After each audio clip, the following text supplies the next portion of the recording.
Let's get it. This is Life's Essential Ingredients with Jeff and a Mike, where we hope to inform, inspire, and transform lives, one essential ingredient at a time. Welcome to the show.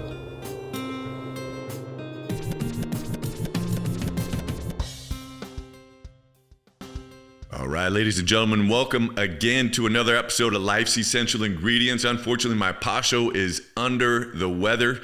This show will drop a little bit later, but we were just in Reno watching some March Madness, and hopefully he is not coming down with COVID. So, Pasho, you are in our prayers. But we are season 2, episode 22. Have another incredible guest, Mark Herschberg, coming from New York City. It's good afternoon to you, Mark, and good morning out here on the West Coast. But thanks again for coming on the show. Oh, it's my pleasure. Thank you for having me. Yeah, this can be great. So a little bit about Mark. First, where you can find him via his website, thecareertoolkitbook.com. And his site is incredible. He has a very insightful blog. He has a book, The Career Toolkit, Essential Skills for Success That No One Taught You. I love that title. Other resources, case studies, book recommendations, personality assessment tools, guides, and he has his own app, Career Toolkit app. So please make sure you check out his website. Again, the careertoolkitbook.com, and most definitely check out his book. Again, it's the Career Toolkit, Essential Skills for Success That No One Taught You. So about our guest, from tracking criminals and terrorists on the dark web to creating marketplaces and new authentication systems, Mark has spent his career launching and developing new ventures at startups and Fortune 500s. Mark also has been heavily involved in academia. He helped start the Undergraduate Practice Opportunities Program, dubbed MIT's Career Success Accelerator. At Harvard Business School, Mark helped create a platform used to teach finance at prominent business schools. If that was not enough, Mark was one of the top-ranked ballroom dancers in the country. And he lives in New York City, where he is known for his social gatherings, including his annual Halloween party. We got to definitely revisit that, and hopefully I can sneak out there and be part of that one of these years.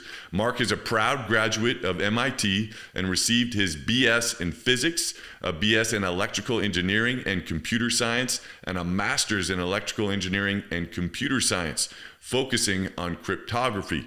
Mark, welcome to the show. Thanks for having me here. I'm excited to share some leadership and career thoughts with your audience. Yeah, I want to jump in. We always start with a thought of the day, but I don't know why this didn't hit me, and I should have asked you this before. But are you familiar with David Paris? Have you heard of that name? He's another dancer. He's not a ballroom guy, but he's out of New York, and he was on America's Got Talent, and we had him on in season 1, and I just didn't know if you guys had ever crossed paths or not. But I don't think I have, but I'm going to have to definitely look him up after the show. Yeah, you guys, I think you would have a lot in common. So, Mark, we always start with a thought of the day. And yours is a very short sentence. Really curious to see what you think. I can pick millions of different quotes, and this is one I picked for you, and it's from Grant Allen way back in 1894. And here's the quote: "No schooling was allowed to interfere with my education." Why would I pick that for you? Well, I am a big believer in that there are a number of skills that we need to develop that they forgot to taught us when we were in school. Now, I still think there's a lot of important education we do get in school. There's some debate about whether there's some harm to what we do. Do we teach people too much in the box thinking and not enough creativity? And that will vary by region to region. But certainly universally, there are a whole bunch of skills nearly all of education forgets to teach. And that has been a passion of mine to fix that. I'm just going to go. I love it, and you hit it out of the park. So we are 100% still with these thought of the days. And I haven't told you, but I'm a high school basketball coach, and I told you that I'm a registered nurse. What I did as a profession, I worked in education, was my last job as a nursing professor at a community college. And so I don't mean to be disrespectful to any educators. Right now, they have one of the hardest jobs other than being in the medical profession, I think, with all the COVID stuff. But if you had a magic wand, and whoever the decision maker is for our educational system, and they said, hey, Mark, we want you to kind of reboot, so to say, our educational system, what would be one or two of the first things that you would change in our system? Because I agree, these skills that we're going to get into no longer are taught because everybody's overwhelmed with everything else that's going on. And I'm definitely worried moving forward for the youth of today that this COVID is really going to give us some steps back that are not going to be healthy for us. And how do we fix that? So what are one or two or three things, whatever you got, if you were in charge? I mean, hey, this is going to be universal, this is going to be taught, and this is how we're going to do it. I'd like to think that my book is a magic wand. Doesn't look like one, but hopefully some educators will read it and start to say, yes, we are missing things. There are three things I would do to change our educational system. First is I would hold people back until they have qualified to get to the next grade. All too often we promote people, and I remember reading stories of high school graduates who were barely literate. And we just too often say, well, for reasons of social promotion, for all these other reasons, we want to let people move forward. Now, maybe there's some argument you shouldn't have a 9-year-old sitting with 6-year-olds in the same classroom, but still we should not put that 9-year-old at a 9-year-old level if she or he is at a 6-year-old level. We need to hold people to standards. So that's the first change I'd make. Second is I would include more content. The content I cover in my book, these essential skills that they don't teach you. Not all of it at every level. Some of it can be just hinted at the middle school level, begun to be taught at the high school level, and then covered even more at the college level. Actually, I'm going to go for 4 changes. Third, I would actually change how we look at education. Right now in the United States and most of the world, education is finish high school, go on to get some additional education. For some, that's college. For others, it might be some technical school. And technical, I mean vocational training. And I'm in favor of both. But then that's it. And we need to recognize education is more of a continuous process where we put in some time every year, or we might every 10 years take off to go back and do a little more intensive work. And we have to shift our mentality and even the cultural structural support for that type of education model. I'll mention the last thing I would do is a dual combination. I would increase teacher pay, but also get rid of tenure for K through 12 education, because I think both of those are necessary to get a lot more structural reform. I love it. Yeah. Well, just like any other, I'm not trying to sound bad, but just like any other profession, there's just good and bad. And I think we can get too comfortable, and yeah, having tenure doesn't really, it kind of in a weird way relates to, holding back until you're qualified and you've hit the standard, and then kind of redefining that standard every time by creating lifelong learners for the teachers, so they stay fresh and keep enjoying the process of becoming a learner themselves. And I wrote down sabbatical, with increased structural support, and I just love that. And I do believe most people have that inside them to want to learn and want to grow and then want to share that. But sometimes life just gets going so fast, and then 1 month is 1 year and 1 year is 4 years. And then now all of a sudden we're kind of lost. Really love how you talk about increased teacher pay. And I told you off there that I'm a former Division I college basketball player. I've been a high school, college, and professional basketball coach. And I'm all for athletes getting paid to do what they need to do. But I think that has just gotten so ridiculous, the amount of money that we invest as a society for that form of entertainment. And then you look at, we're going to use education now of, well, why don't we pay them if we say that we value it, but then we don't really put up the money to show that. And if we could do that, I mean, there'd be so much change right there in itself. And I don't remember all the research, but I know historically, people that go into the teaching profession were kind of at the bottom of their graduating class. And then now with COVID, historically, there was 1 in 6 teachers that was thinking about leaving the profession. And now that's less than 1 in 3. And so, yeah, we need to do it quick. Something to change that. And then, yeah, love getting rid of the tenure and just making it something that you need to earn all the time. So, yeah, man, what a great start and great insight. And I want to go back to figure out, how did you get that insight? And let's go way back. What was life like just growing up for you? I was very fortunate that I have 2 wonderful parents and a great brother too. My parents are both educated people. My dad is a physician. My mother taught K through 5, so she's a teacher. She has a graduate degree in early childhood education. So I had 2 great parents who are very loving and supportive and really emphasized the importance of education to me. So that's something I always just grew up wanting to read, wanting to learn, wanting to know more. And I credit my parents with instilling that in me. I love that. How a different subject. This is what I love about this show is you just, I would go a basketball term of reading the D.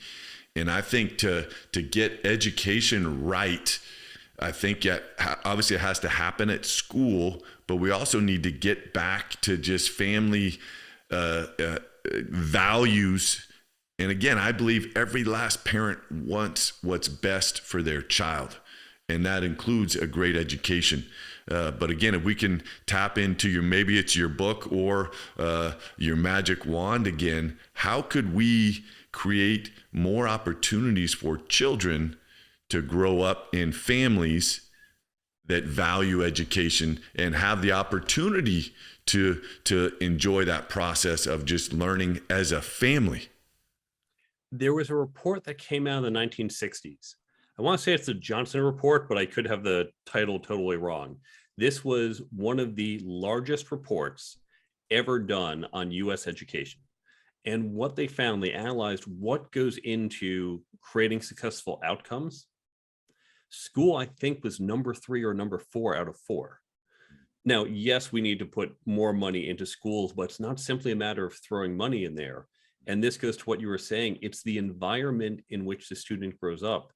Family, peers, and the community actually play a very big role. Now, for some, it's an issue of if they're growing up with food insecurity, if they're growing up with safety issues, running from gangs on the way to and from school, then obviously they can't even focus on school. We just go to Maslow's hierarchy of needs. They're focused on some lower ones there, more fundamental ones.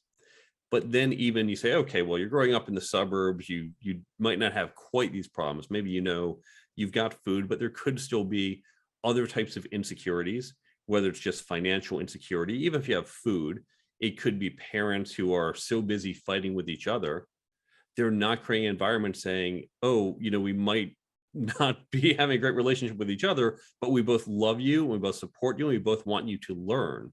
And so what we want to do is create larger environments in which the students are encouraged to learn and have the resources to do so.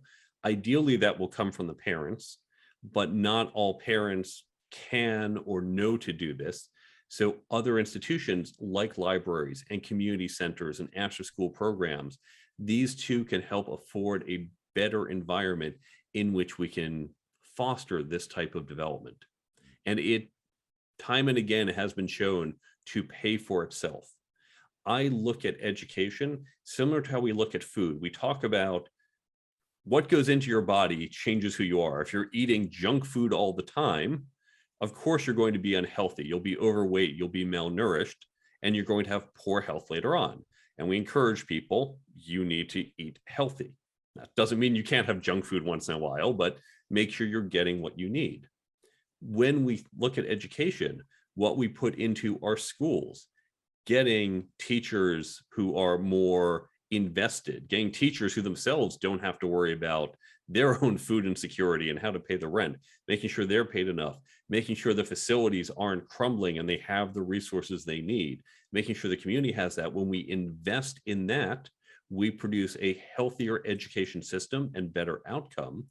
And just as eating healthier early in your life changes your medical costs later, are you going to be dealing with health issues starting in your 50s that will cost society tens of thousands, hundreds of thousands of dollars or not? By investing earlier in education, it's going to change the outcomes from, if we invest, we get productive members of society who increase the tax pool, or we don't invest and we get more people where we have recidivism and other problems costing society money. So it's a really good investment with a positive ROI.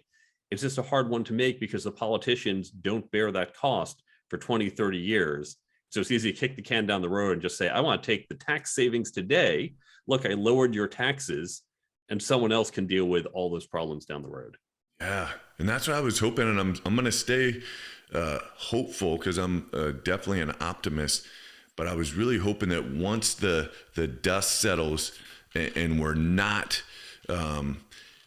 dealing with so much stress in our day-to-day life and then still having to go out and teach. And again, I have so much respect for teachers. I think it's just such a tough profession right now, but I'm really hoping that we can take some steps back and just kind of change everything that they're doing in education and use this as an opportunity to just do some of the things that you're mentioning that I know for sure in your book.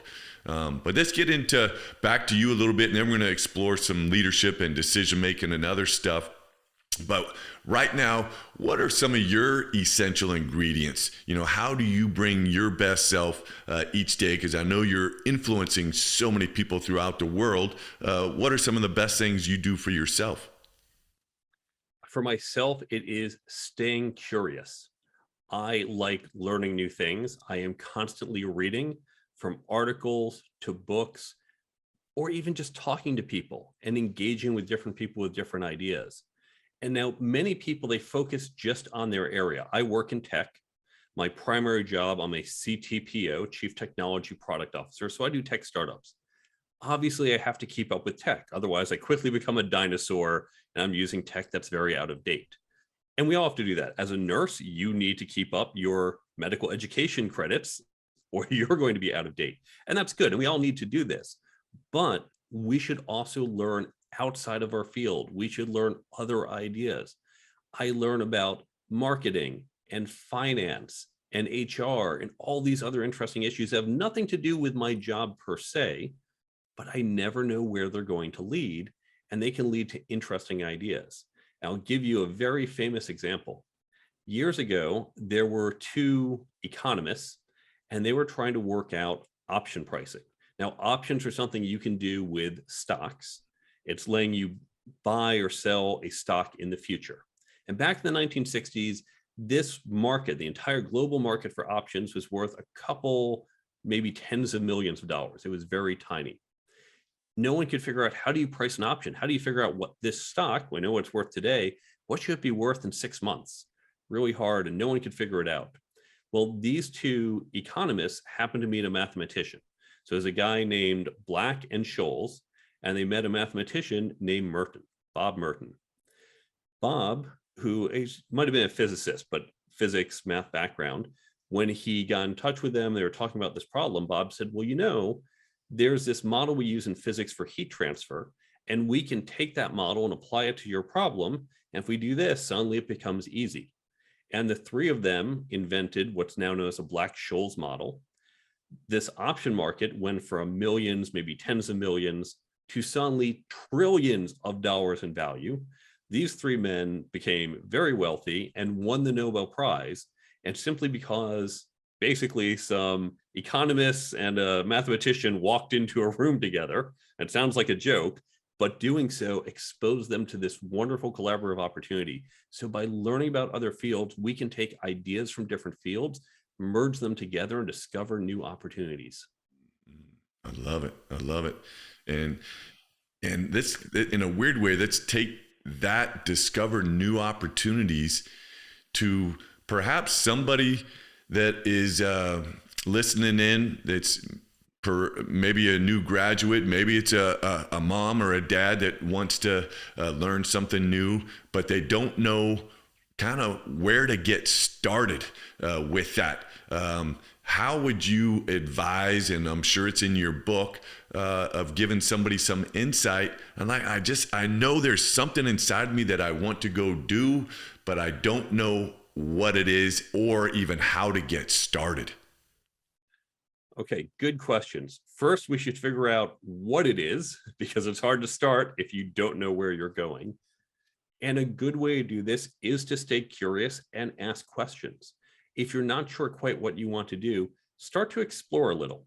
That could mean reading different articles or listening to different podcasts. Just expose yourself to information, not necessarily a big commitment. Doesn't even have to be, well, I'm committing to spending 6 to 10 hours reading a book. So I'm going to commit 5 minutes to read this article, and look around and say, oh, this sounds kind of interesting. Oh, that does not.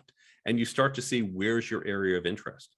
You can talk to people in different fields. If, for example, you're finding, social media marketing, I read some articles, this sounds really interesting.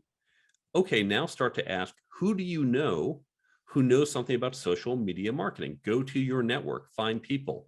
And even if you don't know someone directly, maybe someone you know knows someone. And so now that you've figured out what your interest is from either talking to people or reading about it, now you want to figure out a plan to learn more. Here you can start out by just doing a lot more dedicated reading. It could be taking an online class. It could be reading a whole book, a little bigger commitment. It could be talking to people in the field. Maybe you're saying, I want to get to know 10 people in this field. I'm going to take them out for coffee and just talk to them about what they do.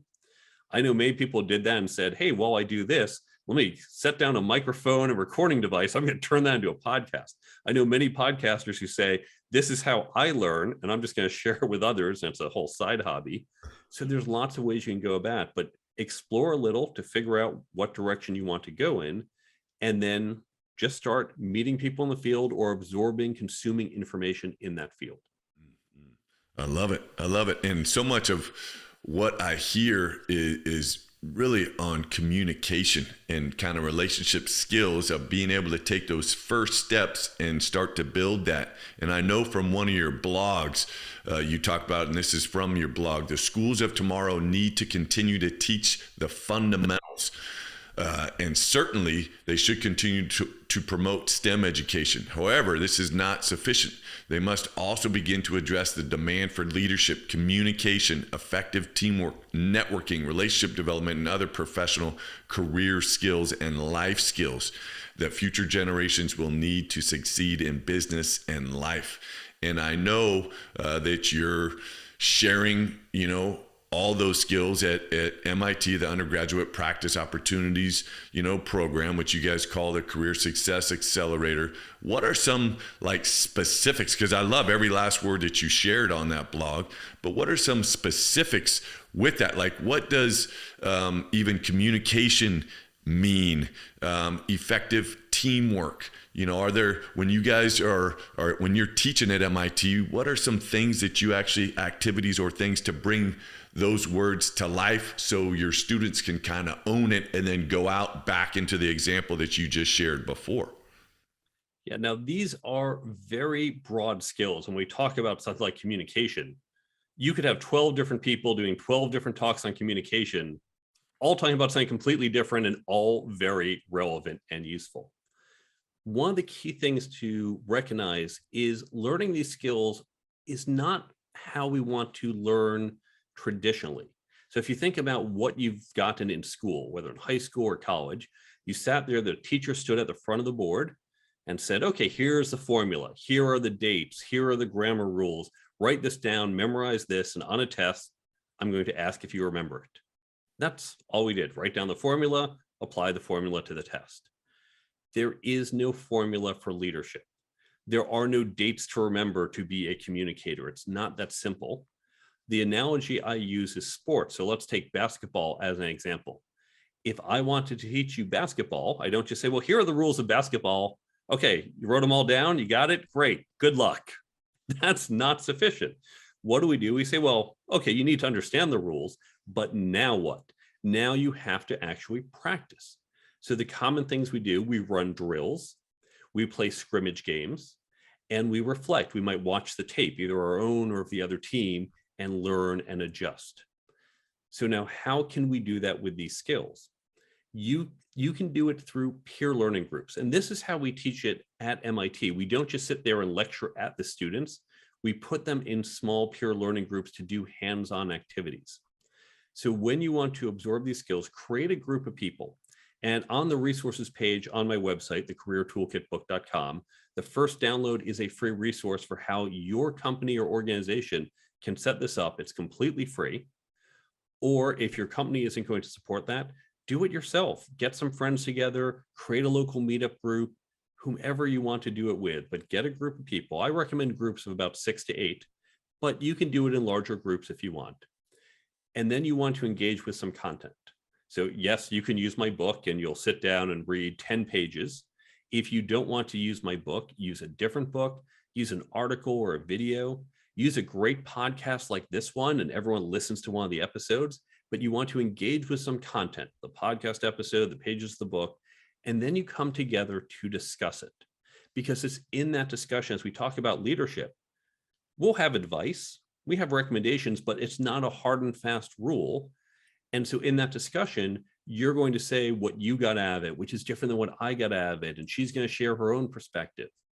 And then someone's going to say, you know, I have a leadership challenge right now. Here's what I have to do. I'm not quite sure what to do because the book says this, but there's some subtleties in this situation. And then you start to say, oh, okay. It's kind of like, when do you go for that 2-point conversion in football?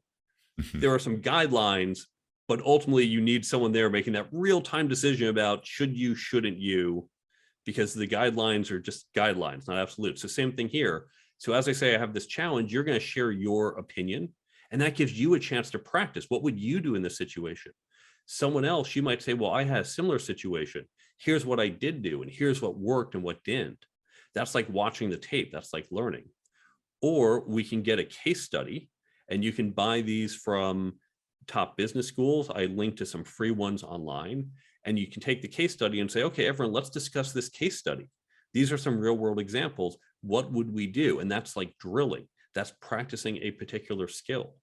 So we can basically apply how we learn sports to how we learn these skills, because they're not simple memorization. And if you do this, you will get so much more out of it than just reading a book or just reading some articles. Man, I love it. I love it. And I was telling you that, you know, one of my last job was a nursing professor. And I told you I've been a basketball coach. And so I would tell my students, get reps, you know, get repetitions with everything. You have a lot better game plan, but just get reps so you can learn this skill. And then I also implemented this thing that I would call teach backs. As soon as I've gotten a rep, I got to quickly go teach that to somebody. So then my brain has to challenge itself to pull the knowledge that I'm just learning and then get those synapses firing and making that connection. And then when I can't do that, realize, okay, well, what are my gaps? You know, and then asking the person that you're doing this teach back to, hey, what things would have enhanced your learning of my teach back? And love the process that you're doing. And it just leads me to thinking about the culture that you're creating with the students that you're working with at MIT and all the other institutions that are using your book. And so that would be my next question for you, is the importance of creating a culture that values learning. And that's going to sound, I don't know how it sounds, but sometimes I don't think we do a great job of creating that environment. So you kind of just gave a blueprint of creating an environment that values learning, which is going to be a positive culture. Let's apply this to someone that's maybe just graduating or someone that's looking for a new job and wants to be part of a culture that values learning, but now that's their profession. How would you help someone kind of figure out making the right choice for them? I don't know if I stated that very clearly or not. I think you did. Certainly, valuing learning is incredibly important. In fact, I date, and when I date or when friends say, "Oh, who are you looking for?" I distinguish between, yes, I want a woman who is smart, but I also want a woman who is intellectually curious. Because simply, well, I have knowledge because maybe my parents forced me to go to some good school and I got this degree, but that's it. And now I do other things. I don't continue to learn. That's very different than there are people I've met. They might not have had a fancy education or even much of a formal education, but they continue to learn because they are intellectually curious. So intelligence and intellectual curiosity are two very different things. There's some correlation, but not as much as you would think. So I'm very explicit, certainly when I date, to look for someone intellectually curious. In the work environments, I try to look for ones that foster learning. And I would encourage people to find those environments because when you're in one, it's a lot easier to continue to learn. I was on the MIT ballroom dance team. It was so much easier to grow with that team when I was surrounded by other people who are dedicated to practicing, to learning. We could set up coaches to come and train all of us up, as opposed to people doing it on their own or smaller schools that didn't have as many resources. And once you got beyond the beginner level, you were on your own to go further. But at MIT, we had such a large team and so many advanced people. Together, we kept pushing ourselves and getting resources to help. So you want to look for that in organization. Now, every organization is going to say, oh, of course, we value learning. Here's the thing you want to ask. Wonderful. I'm so glad to hear that. Can you give me 3 examples of how you support and promote learning at your organization? Now, keep in mind, this is the same thing they're going to do to you. If you say, oh, I'm an expert at marketing, you're going to say, okay, well, explain how. Give me examples. I'm not just going to accept you tell me you're an expert. Okay, I guess we should hire him. Prove it. They're going to ask that slightly more politely. Give me examples. So when they make claims about their culture or organization, this, by the way, applies for anything they say about their organization. Another resource on the resources page at thecareertoolkitbook.com are questions you should ask as a candidate about company culture and environment. And it's how to ask these questions. But the essence is when they make a statement, ask for proof, ask for evidence, ask for examples. Politely, of course, but you want to ask for those examples. So look for a learning organization, but don't just take the lip service of, oh yeah, of course we value learning. Great, put your money where your mouth is, show me how. I love it. I love it. Any tips in your book or just from your profession? And I think, leadership skills, teaching people do you have a methodology for making decisions? I think that's just, I know I've never had any class and it's like, all right, well, how do leaders decide things? I mean, do you have, is that something that you teach? How do you make decisions? So I don't think, when I think about myself, my decision-making process, I don't think there's one universal approach. I'd almost liken it to, how do you prepare a meal? Well, there are some days where I'm incredibly tired or lazy, just don't want to deal with it. And the meal preparation is go to some online ordering service and press buy, or go to the pizza place around the corner from me.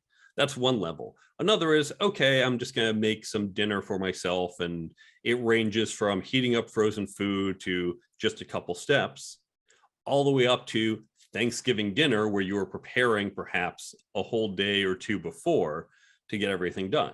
Now, in the end, you're eating food. It's just different levels of preparation. Obviously, we have different expectations for what we want. Do I just want pizza, it fills me up, versus I want a fancy Thanksgiving meal? When it comes to decision making, there are Micro decisions we make every day. What shirt am I going to put on? What pants am I going to put on? To decisions about where I want to go for lunch. In the office, yeah, I feel like a sandwich today. To decisions about, do we want the red or the blue icon on the app? To major strategic business decisions. And so there are different levels, and some come almost from an impulse level, from that just I've done it enough, I have that practice, I know how to do it, down to I have to be very conscious, or even recognizing when it's an area I haven't done before. And the more complex the decision, the more variables, the more likely I am to miss something, or the further out of my experience level where I can't just apply a previous pattern. I need to slow down that process. I need to gather more information. But of course, that has to be balanced against the time. If we need a decision in the next 12 hours, okay, I only have so much time for gathering. So I think it's a process of, can I apply an earlier pattern? If not, how much information gathering, information about the process or about the different possible decisions and outcomes can I get in the time allotted for a reasonable cost? All right. I love it. I love it. So yeah, it's a little bit of a broad question. I want to totally change gears because this is something I'm just need some help with personally. And that's just staying safe on the internet. And I don't know, because this is just coming to my head now. I didn't do any prep with this stuff, but what advice would you have to people who are just surfing the internet and making sure that you're staying safe and not going to get hacked? And any insights you have on that? There are a few basic things we can all do to stay safe. Now, here's an analogy before I get into what those are. You have a home. To protect your home, what do? Well, you probably lock your doors when you go out or when you're home. It's basic, it works, it keeps you safe. Now, if there's a professional assassin who's coming to get you, that lock on the door isn't going to help. But it's good enough for most of the threats you're worried about, for most of the random kids looking to break in for some quick money, or someone, heroin fiend looking for something he can pawn. So we recognize there's a trade-off between how much security versus the cost, both the dollar amount we spend, as well as, do I have to open 12 locks each and every time I want to go out my front door? So it's all about balance. Now, your house, you're worried about people nearby. If you live in Pennsylvania, you're not really worried about someone in Arizona coming by to steal your stuff. Only local people can get to your house. On the internet, everyone is local. Your data is accessible to anyone on the internet. They are all equally close. So that's made it a little more dangerous in that maybe there were only 100 criminals in your local neighborhood in Pennsylvania, but now online, it's every criminal in the world can get to you. So the threat is heightened, or at least a probability. What are the basic things you can do? What are those door locks? First, make sure you have an antivirus installed on your computer. You can find some free ones online. Just install it, keep it up to date. Also, keep your computer patched. So keeping both your antivirus and computer up to date, first line of defense. Second, turn on two-factor authentication, 2FA. That's where you get the text messages sent to your phone, or you use an installer that's one of those devices, either a dedicated hardware device or an app you can put on your phone that generates that number that changes every 30 seconds. Once you have that second factor on, it is much, much harder for criminals to break in. Yes, it can be a little annoying, but usually many websites say, do you want to remember this computer for 30 days?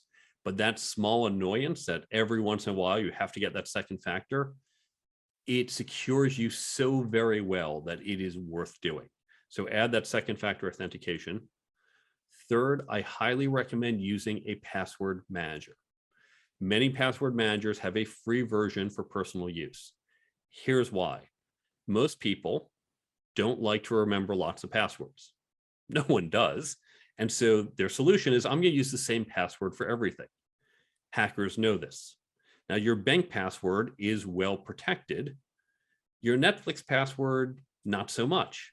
But we know you're lazy. We know you probably use the same for both. And so what I can do is I can go online, I can buy your Netflix password for about $1 or $2.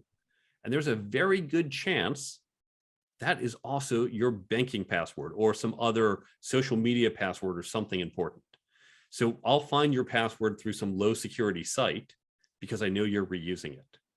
So you want to use a different password for every site. Now you've heard this before and you say, oh, it's supposed to be long and complex and different. How am I supposed to remember literally 100 different passwords? You're not. That's what Password Manager does. It is something you install on your computer and or cell phone. You remember one master password. Make that one a good one. So yes, remember one long complex password. The rest of my passwords, they are all 20 to 30 characters, random strings, numbers, characters. I have no idea what they are. I don't need to know because when I start up my computer, I log in using my one master password. And then every time I have to log in somewhere, I can just click a button. It auto-populates my login. So it even saves me extra typing from my password manager. And this long, complex password is used, and they are all unique. It will even generate these random, hard, complex passwords for me. So I recommend the 3 things. Use your antivirus and keep your antivirus and your operating system up to date. Turn on 2-factor authentication and use a password manager. If you do those 3 things, you are incredibly secure. And what happens is your account, it's like you're the house on the block that has all those locks and all that security, signs around and you're protected by this and you've got all the systems. So the random thief says, yeah, I don't want to deal with all this. I'm going to go to the house next door where there's just one lock that I can easily break. So turn these on and people are going to ignore your accounts and go for the easier ones. Because guess what? Your friends probably are not making this effort. They're the ones who will get broken into. Man, those are great tips that I'm taking today. I do have a little bit of a naive question. The 2-factor authentication, is that something, I'm a Mac guy, is that something I turn on under like my apps, or is that something, because I know there's certain sites or whatever that ask for that, but is that something you could turn on that applies to everything? I don't know if you're even understanding what I'm asking. Yeah, so that one is site specific. So obviously installing the antivirus, that's on your computer. Using a password manager, that's something you use on your computer, on your cell phone. But the 2FA, that is specific to each website. So you could turn it on for this social media account, but not that one. This bank account, but not that one. So I recommend turning it on everywhere. I believe there's a website, 2fa.org. I might have that wrong, so you could always just Google, but 2, the number 2, and then the letters FA, factorauthentication.org. And that's a list of websites showing whether or not they support 2-factor authentication. I can tell you all of your financial institutions do at this point. Your banks, places where you have your 401k or other investments, all the social media places have it. The email places have it. So Google and Outlook certainly have it. I'm sure Mac Mail has it as well. So turn them on certainly on those major accounts. And that's going to do a lot to protect you. Yeah, no, that's very helpful. Thank you so much. Another random, I know part of your background, you love your cufflink. What's up with that? And tell me about your collection. How'd that start? It got started with an ex-girlfriend of mine who was telling me, she was always saying, you need to dress better. Now, that's been a theme. It came from my dancing coach, came from other people. And I had upgraded my wardrobe, but I made an observation when I was consulting at NBC. And I said to her, it's really interesting. I noticed that at NBC, you have the analysts, the associates, and the managers. Managers were still individual contributor, even though they had that title. It's not manager of people. They would wear button-down shirts. Then you had director, VP, and GM, general manager. So it's very interesting. I noticed that the directors wear French cuff shirts about 30% of the time. The VPs wear French cuff shirts about 60% of the time. And the GM wear French cuffs about 90% of the time. And she said, yes, this is what I've been trying to tell you. You need to dress for the role you want. Now, she came from Wall Street, where everyone would dress up back then, said if you dress better, people will perceive you to be at this higher level. You need to dress better. So for my birthday, she got me a bunch of French cuff shirts, and my very first cufflinks, other than ones my mom gave me from my grandfather years ago, and convinced me to start wearing them. And they were nice shirts. So I started wearing them and bought more shirts, bought a couple more cufflinks. And then a few years down the road, I discovered what most people would call novelty cufflinks. When most people think of cufflinks, they think it's a square, a circle, a knot. It's just something really boring. And that's what many of them are that you find in stores. But the novelty cufflinks, these are the things that you wouldn't normally think of. I have a collection of over 400 cufflink pairs, most of which would be novelty cufflinks. So I have different types of vehicles, submarines, planes, balloons, cars. I have food. I have hot dogs, pizza, bagels, lox, and cream cheese. I have animals. I have octopi and chickens and dinosaurs and cats and dogs. I have comic books. I have chess pieces. I have circuit boards. I have all different things. And so each day, either I'm going to do something. Oh, I'm going out to a wine bar tonight. I'm going to put on my wine cufflinks. Or each day of the year is something. National Adopt a Cat Day, National Love a Cow Day. There's always something. And so I will find the appropriate cufflink to wear for that. Nice. Oh man, 400 pairs. Oh my gosh, that's a lot. That's fun. That's fun. Again, our guest has been incredible. It's Mark Herschberg coming from New York City. Definitely check out his website, thecareertoolkitbook.com. And for sure, get on and you can buy his book on Amazon, The Career Toolkit, Essential Skills for Success That No One Taught You. So we always end our show, Mark, with a quote from John Alston.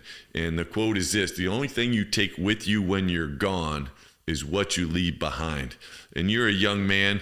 You're going to live another, hopefully, 50, 60 years. You've gone on. You've helped so many students and people take the steps that they want to take in their life and have an amazing career. Now you're on your deathbed. You're surrounded by the people that love you. What is it you want people to feel from you and to take with you, from you, when you're gone, and carry with them for their remaining days? I want to be remembered for three things: loving husband and father, first and foremost. Second, I had a wonderful career with a positive impact on the field. And third, that I had a good positive impact on society. There is an expression in Judaism, tikkun olam, which means we all need to leave the world slightly better than we found it. And so I always make sure I do that. How am I making the world better than when I got here? So I want to be remembered for all three of those things. I love it. I love it. Lastly, I'm going to give you one more shot. I know we've talked about your site. Any last thoughts you want to share with the listeners? And it's been a great episode. If you go to the website, thecareertoolkitbook.com, there, of course, you can see where to buy the book, Amazon, elsewhere. You can get in touch with me or follow me on social media. There's the blog where there's constantly additional information. There is a free app available from the Android and iPhone stores, and it's linked from the website. So if you go to the app, they'll take you to the stores, and you can download the free companion app to help you retain the information. And then, of course, the resources page, where you have those downloads that we mentioned. You have links to other free online resources and recommended books. And all of this is at thecareertoolkitbook.com. Love it. Listeners, thank you again for tuning in to another episode of Life's Essential Ingredients. My Pasha is not here, but we usually end it with boom, baby. That just happened. We out. Thanks.